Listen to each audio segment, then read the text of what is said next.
옆분과 인사하시기 바랍니다. 웃으면서 삽시다. 또 한번 웃으면서 살겠습니다.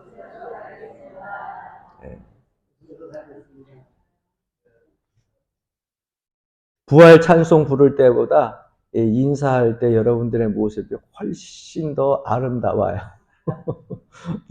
부활 찬송을 부르는데 제가 이렇게 찬송을 부르면 나 혼자만 기쁜 것 같은 생각도 들 정도로 왜 이렇게 얼굴들이 많이 힘들까 하는 생각을 해보게 됩니다. 사셨네, 사셨네, 사망 권세를 이기시고 죽음에서 부활하신 우리 주님이 사셨다고 하는데 여러분들은 아직까지 그 사실이 믿어지지 않아서 그런지 너무 사셨네 하는데 힘들어 그러한 인상들이 많이 보였어요. 오늘 이 부활의 주님을 만나고 여러분들 삶 속에서도 기쁨과 웃음이 가득 차길 주의 이름으로 간절히 축원합니다.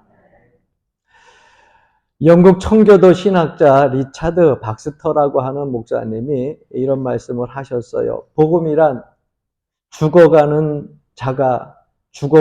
자에게 전하는 생명의 말씀이다.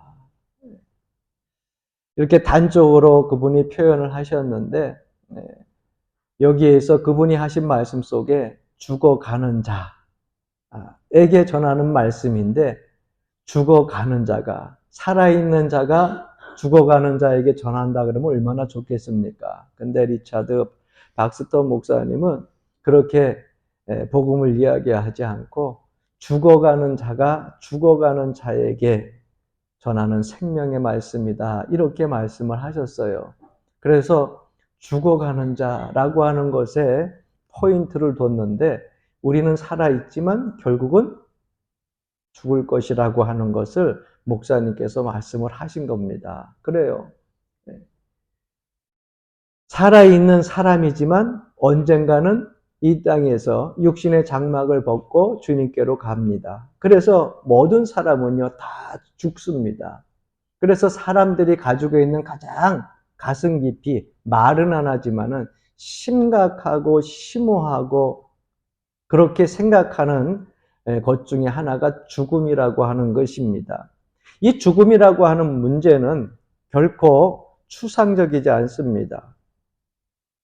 나에게도 찾아오는 것이고 여러분들이 사랑하는 자녀에게도 그리고 또 이미 여러분들 사랑하는 부모에게는 찾아왔을 수도 있습니다. 또 여러분들이 사랑하는 아내와 남편에게도 찾아올 수 있는 것이 바로 죽음이라고 하는 겁니다. 그래서 추상적인 문제가 아니라 현실적인 문제예요. 어떻게 보면 가장 시급한 해결 과제가 죽음이라고 하는 것입니다. 죽어가는 사람, 그 사람에게 오늘날 정치가 이래. 오늘 아침에도 보니까 지금 여당, 야당 이제 선거가 시작되었죠. 선거가. 선거 홍보가 시작되어져 가지고서들 마을이나 길가에 가보게 되면은 뭐 옷 색깔대로 입고서 여기다가 팜프렛 이렇게 걸고서 수많은 분들이 열심히 인사를 하면서 각 지지 정당을 놓고서 최선을 다해서 홍보를 하고 있잖아요.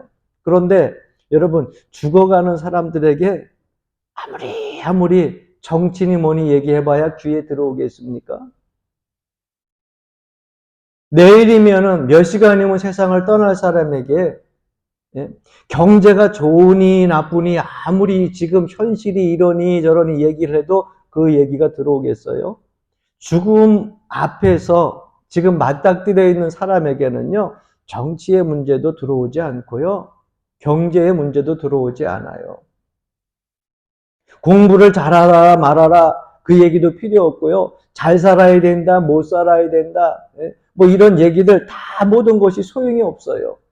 죽어가는 자에게는 그 무슨 이야기를 해도 아무리 행복한 이야기를 해도 그 사람에게 위로가 되지 않는다고 하는 겁니다.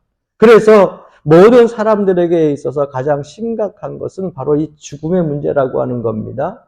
그럼 이 죽음의 문제에 대하여서 소망이 되는 위로가 될 수 있는 그러한 말이 무엇이 있을까?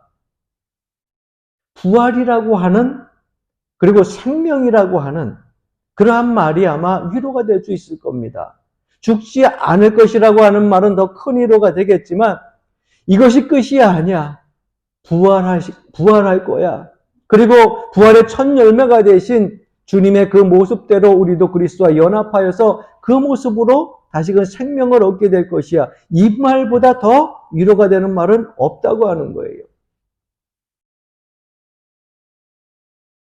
예수님의 보혈이 나의 모든 죄를 깨끗하게 씻어주고 그리고 나를 이 땅에서가 아니라 천국에서의 소망을 가지고 살 수 있도록 이 죽음을 내가 능히 이겨낼 수 있도록 두려움에서 극복할 수 있도록 해주신 것이다 라고 하는 그 확신을 가지고 산다고 하면 여러분 죽음의 문턱에서도 두려워하지 않을 줄로 믿습니다.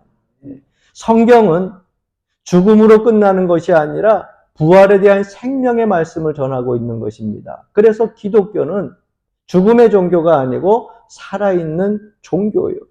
생명의 종교라고 하는 것입니다.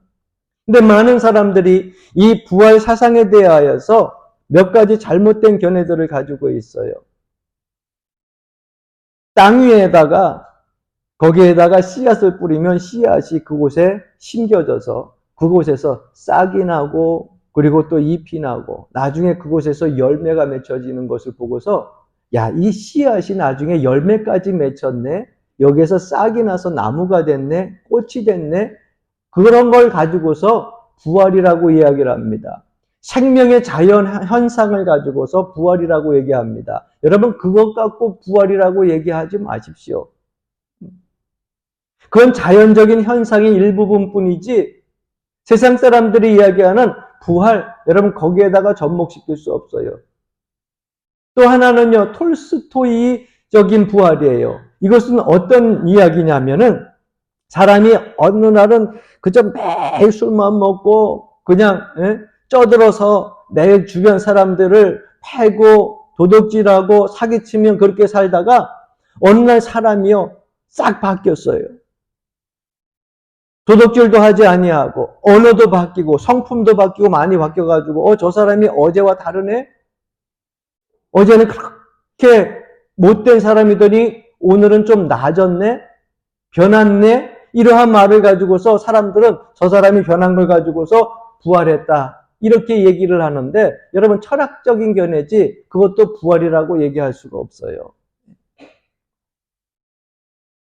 어떤 사람들은 기독교의 부활을 환생으로 생각하는 사람들이 있어요. 나사로가 죽었다가 다시 살아난 것, 그것을 가지고 부활이라고 얘기하는데 기독교 신앙에 있어서 그것도 진정한 부활은 아니에요. 왜? 나사로가 그 후로 영원히 산 것이 아니라 죽었다가 살아났는데 나중에 죽었어요? 안 죽었어요? 나중에 또 죽었어요. 그래서 그것은 진정한 부활이 아니에요. 부활이라고 하는 것은 우리가 그리스도와 연합하여 가지고 그리스도가 부활하신 그 생명, 그리스도가 부활한 그 육체, 그 모습으로 그대로 다시금 부활해서 영원히 사는 거예요. 두 번 다시 죽음이 없는 것, 그것이 부활이라고 하는 것입니다. 그러므로 세상에 어설픈 것 같고 부활을 설명하려고 들면은 잘못된 것입니다. 지금 이 땅에서의 부활은요, 오직 예수 그리스도의 사건, 그 사건 하나밖에 없어요.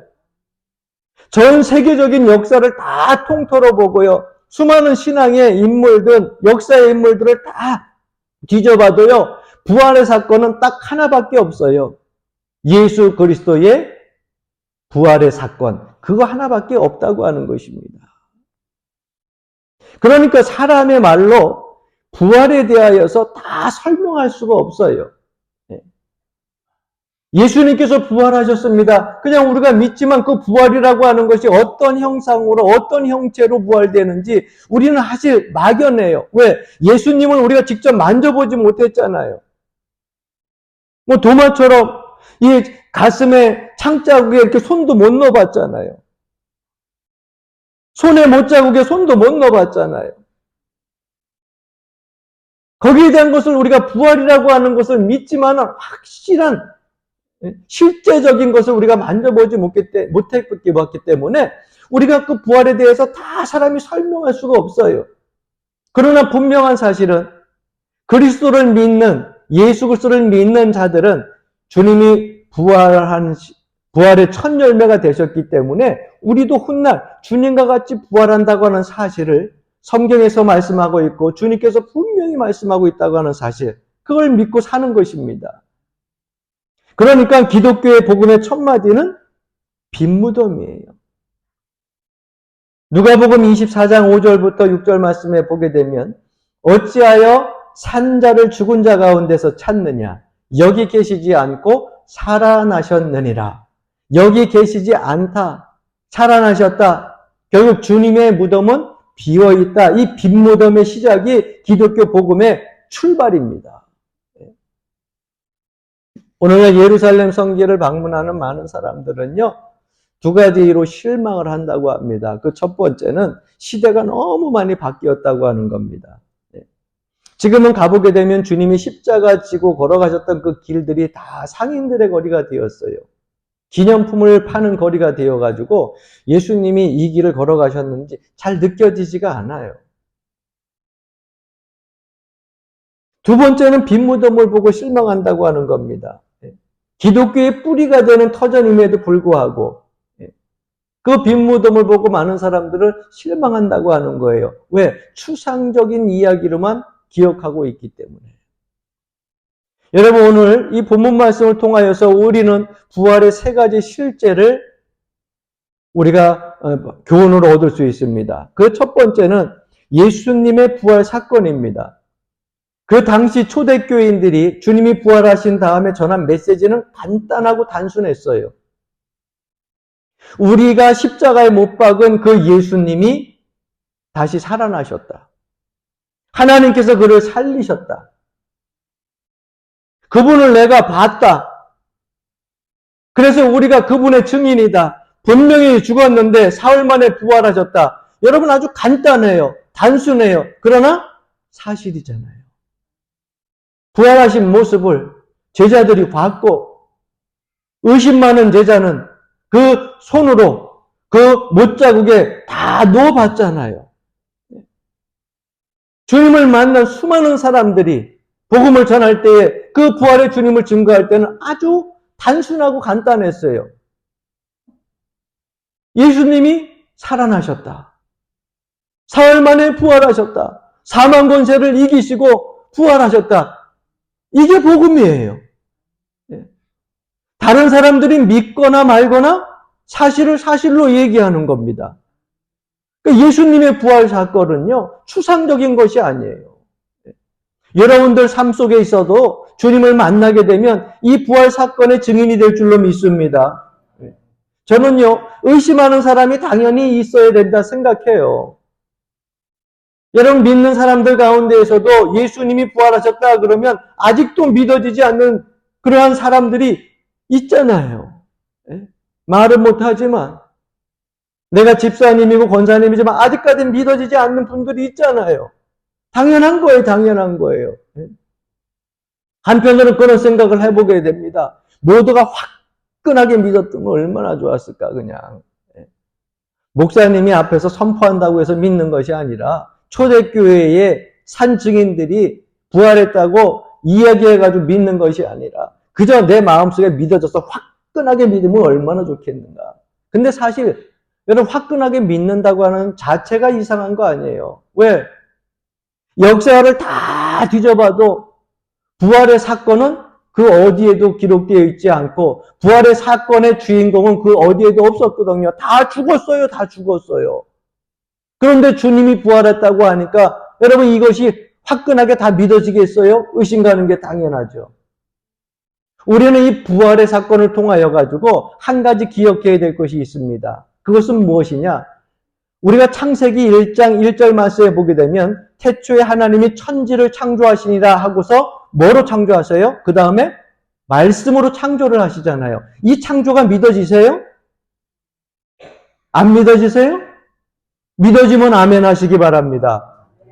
여러분, 이게 안 믿어지면은 성경 여러분 시작하면서 그것이 안 믿어지면 요한계시록까지 가면서 믿을 게 하나도 없어요. 왜? 이미 하나님이 이 천지를 창조하신다는 것을 믿지 않는데 그 다음에 뭐가 필요해요? 신명기, 말라기, 마태복음, 요한계시록 뭐가 필요해요? 창세기 1장 1절이 믿어져야 돼요. 하나님이 태초에 천지를 창조하시는데 말씀으로 창조하셨어요. 우리 인간을 하나님이 지으셨어요. 이게 믿어져야 그 다음부터 성경의 내용들이 믿어지고 은혜로 다가가는 거예요. 그러면 여러분 부활하셨습니다. 예수님이 죽은 지 사흘 만에 부활하셨어요. 말씀하신 대로 사망 권세를 이기시고 부활하셨어요. 이것이 믿어지십니까? 여러분, 하나님께서 창조적인 개입을 했기 때문에 부활하신 거예요. 사람이 믿고 안 믿고 상관이 없어요. 말씀으로 이 세상을 창조한 것처럼 하나님의 창조의 개입이 이 부활의 사건에도 개입이 되어진 거예요. 아니면 죽은 사람이 어떻게 다시 살아날 수 있습니까? 불로쳐 먹었다고요? 세상에 만병통치약 먹었다고요? 이적과 기적을 통해서 살아납니까? 아니에요. 주님이 부활하신 사건은요, 하나님이 천지를 창조하신 창조의 계획과 동일한 거예요. 하나님이시기 때문에 하실 수 있는 거예요. 그래서 이 부활의 사건은요, 추상적인 것이 아니고 실제적인 사건이라고 하는 것을 우리 기독교인들은요, 분명히 믿고 신앙생활을 해야 될 줄로 믿습니다. 두 번째는 우리 부활의 실제입니다. 예수님이 부활하셨는데, 부활의 첫 열매가 되셨는데, 그러면 우리는 어떻게 부활하느냐? 여러분, 그리스도의 형체와 같이 우리도 부활한다 그랬어요. 흔히 어떤 사람들은 그렇게 얘기를 합니다. 아유, 나는 얼굴도 추한데, 몸도 병이 들었는데, 내 마음과 상한이 찢겨진 마음, 이걸 가지고 다시 부활한다고 하면 무슨 소망이 있겠어? 여러분, 부활이라고 하는 것은 그렇게 부활하는 게 아니에요. 세상 믿지 아니하는 사람들은 농담으로 그렇게 믿는 사람들에게 조롱합니다. 이왕이면 젊었을 때 죽어야지. 20대 가장 아름다운 꽃다운 나이에, 가장 예쁠 때에, 가장 멋있고 힘 있을 때에, 그때에 죽어야지 그 모습대로 부활하지. 나이 들어서 죽으면 주름살도 있고, 눈썹도 눈도 다 처지고, 허리도 구부리고, 이 모습으로 부활한다. 아닙니다. 그리스도의 형체와 같이 부활하는 거예요. 여러분들 생애에 있어가지고서 가장 아름다웠고 가장 내 모습이 가장 사랑스러웠던 그 모습을 생각해 보면 될 것 같아요. 그보다도 여러분 훨씬 더 그리스도의 형체와 똑같은 모습으로 부활하니까 여러분 부활에 대해 가지고 그때는 나는 키가 작게 부활하니 키가 크게 부활하니 얼굴이 못생기게 부활하니 얼굴이 찌글찌글하게 부활하니 걱정할 필요 없어요. 할렐루야. 지금이나 아이고 잘생겼네, 아유 예쁘네 그러죠. 부활한다면은 그게 없어요. 여러분 예수님 얼굴 보고 잘생겼네, 못생겼네 말씀하세요? 아니잖아요.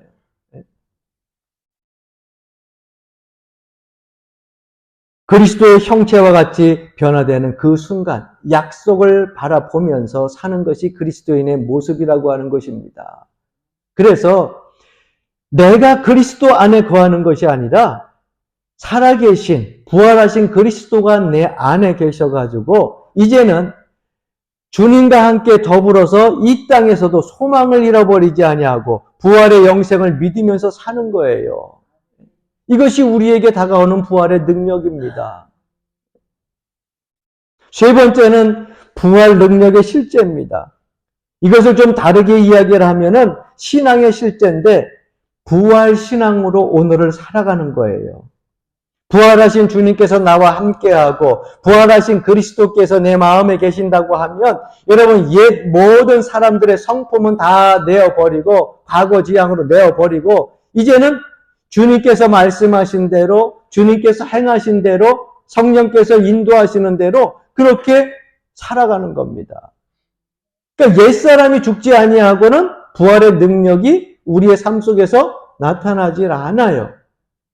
내 옛 성품이 죽어야 돼요. 사망과 죄의 노예에서 벗어나야 됩니다. 시기와 질투와 욕심에서 벗어나야 됩니다. 악한 마음과 더러운 흉악한 마음에서 벗어나야 돼요. 내 마음속에 아직도 근심이 있고 염려가 있고 내 삶 속에 있어서 매 순간순간마다 유혹되는 말씀을 통해 가지고 자꾸 한쪽으로 기울어지면서 죄악된 길을 걸어간다고 하면 내 마음속에 아직도 부활의 능력이 임하지 않는 거예요. 20세기 인도의 유명한 전도자였던 썬나싱이라고 하는 분이 있는데 그분이 어느 날 길을 가는데 동네에 막 웅성웅성 소리가 들려요. 그래서 무슨 일인가 해가지고서 그 사람들 틈을 비집고 이렇게 들어가서 보니까 어떤 한 사람이요. 거기에 앉아가지고서 손을 들고서 그렇게 있는데 이 사람이 손을 들고 내리지들을 않더라는 거야. 10분의 시간이 1시간, 2시간 지나도 내리지 않고 있으니까 사람들이 저 사람이 왜 길거리에 무릎 꿇고 앉아가지고 저렇게 손을 들고 있는가. 그게 물어봤더니 저 사람이요. 이 손으로 죄를 하도 많이 져가지고서 이 죄로 물던 이 손을 벌 주기 위해서 그렇게 손을 들고 있다는 거예요. 여러분, 죄를 하루 종일 들고 있는다고 그 손이 더러워진 손이 깨끗해져요? 백날을 들고 있어도 그 손은 깨끗해지지가 않아요. 손뿐만 아니라 온몸을 매질을 한다고 해도 그 사람 새롭게 변화되지 않는 겁니다. 우리나라 옛날 속담에 갯골이 3년을 묻어줘도 황무가 되지 않는다 그러잖아요. 왜? 질이 달라요, 질이 달라. 갯골이 그 아무리 풍성한 거를, 풍성한 거를 갖다가 묻어놓는다고 해서 3년 묻어놓으면 나중에 황무로 바뀌어? 그런 일이 없잖아요. 명상이니, 교양이니, 수양이니, 여러분, 이런 것들로 옛사람이 새사람으로 바뀌지 않습니다. 부활의 능력의 실제는요, 예수 그리스도가 내 심령에 들어오고, 내가 그 은혜를 받아서 내 신앙 안으로, 내 믿음 안에서 내 신앙이, 믿음이 성품으로 변화되어져 가지고 그리스도처럼 형상화되어져 갈 때에, 그리스도의 가신 그 길을 순종으로 따라갈 때에 여러분 새 사람이 되어지는 거예요. 그것이 여러분 부활의 능력의 실제입니다. 가정을 이루고 사는 여러분들도 마찬가지예요. 가정에서 여러분 남편이 너무 못된 성품을 가졌다고 성질이 들어와서 매일 아내를 술 먹고 와서 두들겨 팬다고 그렇게 했던 사람 견디기 힘들어가지고 도저히 못 살겠다고 그렇게 얘기를 하고서 이혼하겠다고 그러면서 교회에 나와가지고서 기도하고 목사님에게 상담을 받고 합니다. 그러면 기도하면서 여러분 뭐라고 기도해요? 내 천생연분인 줄 알고 결혼했더니 쏘가서 결혼했습니다. 저 왼수 주여 하루속히 데려가 주옵소서 이렇게 기도해요? 여러분 기도할 때 어떻게 기도해요? 저 인간 좀 변화시켜 주옵소서 그럴 거 아니에요. 아마 남편 이름도 안 부를 거야. 분명히 제가 알기로는 와가지고서 남들 들을까 봐 입으로 얘기 못하고 조그만 소리를 그 인간 좀 변화시켜 주옵소서. 그 인간 좀 맨날 그렇게 기도할 줄로 압니다. 그러나 여러분 그 기도하기 전에 먼저 해야 될 것이 뭘까요? 내 심령을 위해서 기도해야 돼요. 기도는요. 남을 변화시키는 건 두 번째고요. 기도는 내가 변화되어지는 거예요. 그래서 기도하라는 거예요. 왜? 내가 기도하면서 내 마음의 평안함을 얻게 되고 내가 기도하면서 삶 속에서 하나님 은혜 가운데 용서할 수 있는 힘이 생기고 그러면 참 이상하죠. 다른 사람이 변하면 내가 변하겠다고 하는 것이 아니라 기독교는요. 내가 변해가지고 다른 사람이 나를 보고 변하는 거예요. 이게 전도고요.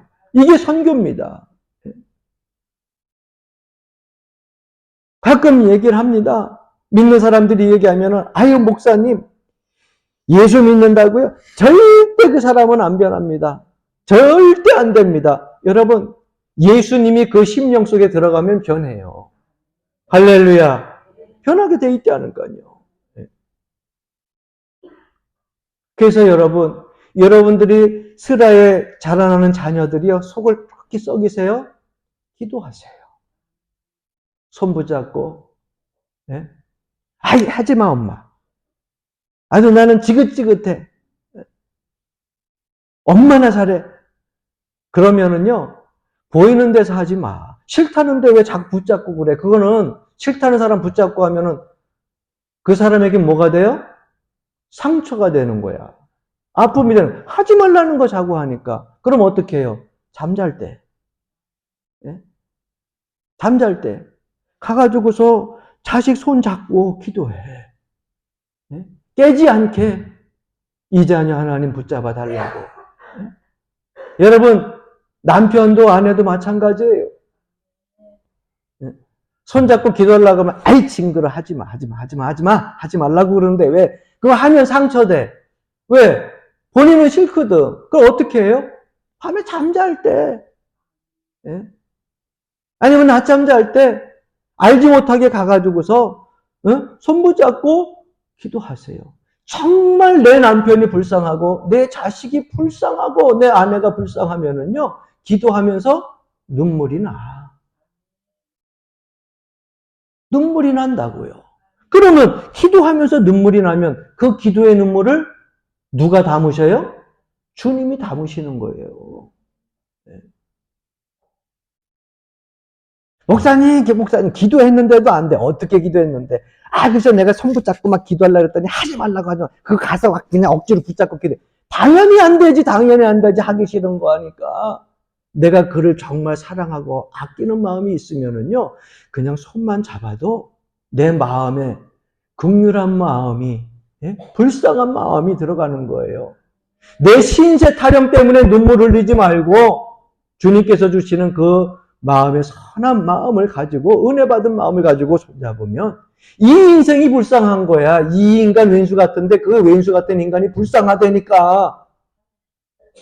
그럼 눈물이 난다고요. 그러면 여러분 어느 순간에요, 잠자는 것 같아도 이거 손 뿌리치기도 못하고 저러지도 못하고 나중에 사금사금 떠보면은 눈물을 뚝뚝 흘리면서 남편을 위해서, 아내를 위해서, 자녀를 위해서 기도하는 그 눈물을 보면서 감동을 안 받는 사람이 어디 있어요? 하나님이 우선 그 심령을 터치해 주시는데, 부활한 사람의 능력의 실제가 이렇게 나타나는 거예요. 할렐루야. 네.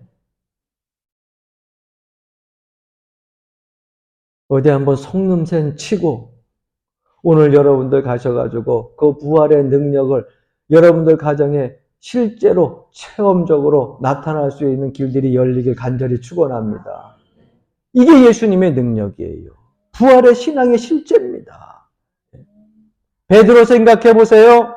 3번씩이나 예수님을 부인하고 예수님 지키겠다고 칼 들어가지고 남의 귀나 자르고 그랬던 사람인데요. 예수님 십자가 지실 때 멀리 도망갔던 제자였잖아요.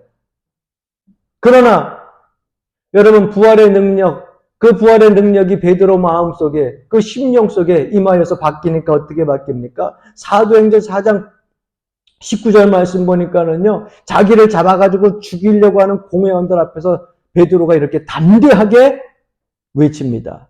하나님 앞에서 너희 말 듣는 것이 하나님 말씀 듣는 것보다 옳은가 판단하라. 두려움도 없어요. 이제는 복음을 전하는데, 예수님 돌아가시려고 하는 그 고난 현장에서 도망갔던 베드로가 이제는 자기를 죽이려고 하는데도 두려움 없이 하나님 말씀 듣는 것이 옳냐, 너희들 말 듣는 것이 옳으냐, 너희들이 판단해라. 죽음도 두렵지 않다는 거예요. 훗날 요셉스 역사가의 기록에 의하면은 예수님은 똑바로 십자가에 달려 돌아가셨는데 제자들 내가 어떻게 똑같이 스승과 같이 십자가에 달릴 수 있냐? 거꾸로 십자가에 달려 순교하는 모습까지 우리는 기억하게 됩니다. 사도 바울은요, 얼마나 예수 믿는 사람들을 또 많이 핍박했습니까?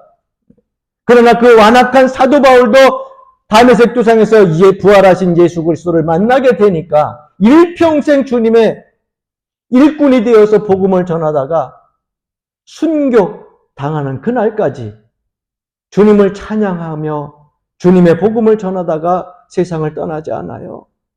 여러분, 이것이 부활의 능력이에요. 바뀔 수 있어요. 할렐루야. 우리의 삶의 문제 속에서 해결되지 않은 복잡한 문제들이 있습니까? 죽음을 생각하지 않기 때문에 그래요.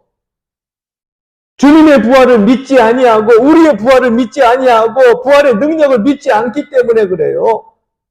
예수님을 만나게 되면, 부활하신 주님을 만나게 되면 변하게 돼 있습니다. 문제가 문제될 것이 하나도 없어요. 할렐루야.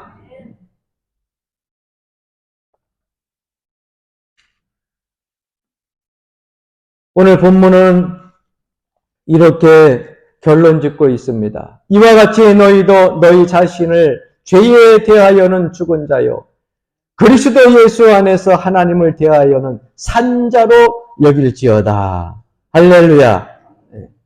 살아있는 자로 여길지어다. 이 부활의 능력으로 오늘을 살다가 장차 이 부활의 약속을 이루는 여러분들의 귀한 생애가 되기를 주의 이름으로 간절히 축원합니다.